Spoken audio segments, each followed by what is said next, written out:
ये जिरोधा का स्कैम है, वो मेरी ही कमाई का पैसा मुझे ही निकालने नहीं दे रहे। ये दावा है मुंबई के एक नामी डॉक्टर और इन्वेस्टर डॉक्टर अनिरुद्ध मालपानी का। उन्होंने एक ट्वीट किया, उसमें 2 स्क्रीनशॉट शेयर किए। स्क्रीनशॉट के मुताबिक उनके जिरोधा अकाउंट में 42 करोड़ 92 लाख रुपए हैं, जिसमें से 24 करोड़ 46 लाख रुपए ट्रेड में लगे हुए हैं, जबकि 18 करोड़ 46 लाख रुपए फ्री पड़े हैं। यानी ये विड्रॉएबल अमाउंट है, इसे निकाला जा सकता है। उनका एक दूसरा स्क्रीनशॉट जिरोधा की पॉलिसी से जुड़ा हुआ है, जिसमें लिखा है कि एक दिन में 5 करोड़ रुपए तक ही निकाले जा सकते हैं। तुरंत निकालने के लिए विड्रॉल रिक्वेस्ट 100 रुपए से 2 लाख रुपए के बीच में होनी चाहिए। ये दोनों स्क्रीनशॉट शेयर करके डॉक्टर मालपानी ने आरोप लगाया कि जब उन्होंने अपने विड्रॉएबल अमाउंट से 5 करोड़ रुपए निकालने की कोशिश की तो कंपनी ने इसकी परमिशन नहीं दी।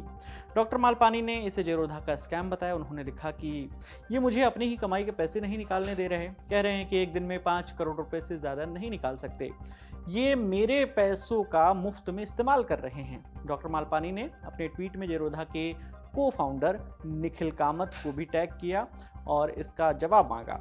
इसके बाद जिरोधा के दूसरे को फाउंडर और निखिल के भाई नितिन कामत ने उनके इन आरोपों को संज्ञान लेते हुए इसका रिप्लाई किया।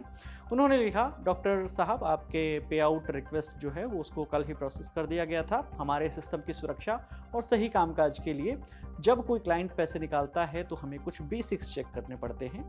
दूसरी फाइनेंशियल कंपनियां भी ऐसा ही करती हैं।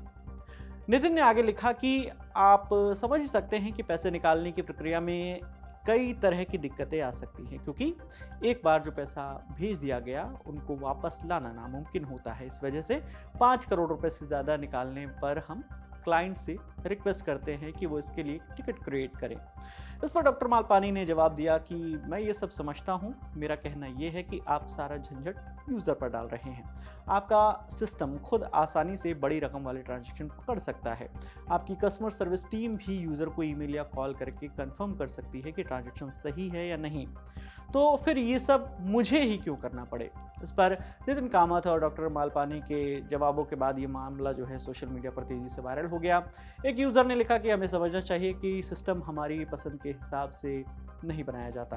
प्रॉब्लम आने पर आप हेल्प मेन्यू देखें, कस्टमर केयर को कॉल करें या सही तरीके से टिकट रेज करें। हर छोटी मुश्किल को तुरंत स्कैम कहना ठीक नहीं है। वहीं खुद को टैक्स लॉयर बताने वाले अजय रोटी ने लिखा कि ये कोई स्कैम नहीं है, मैं तो ऐसे ब्रोकर्स के साथ काम करना पसंद करूंगा जिनके पास ऐसे कंट्रोल्स हों ताकि कोई भी एक ही दिन में मेरा पूरा अकाउंट खाली ना कर सके। हाँ, लिमिट्स को बढ़ाने का तरीका होता है, लेकिन लोग हर छोटी चीज़ को स्कैम क्यों बता देते हैं।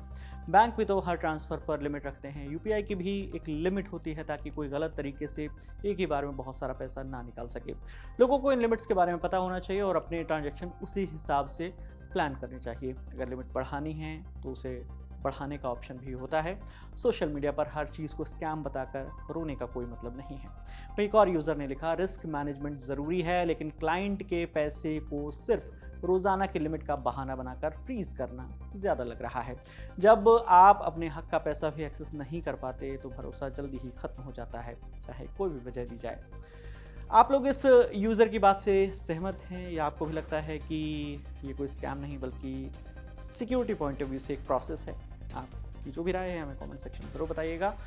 बाकी आपने तमाम जानकारी लेकर आए हैं हमारी साथी रक्षा। मेरा नाम विकास वर्मा है। देखते रहिए लंदन टॉप। शुक्रिया।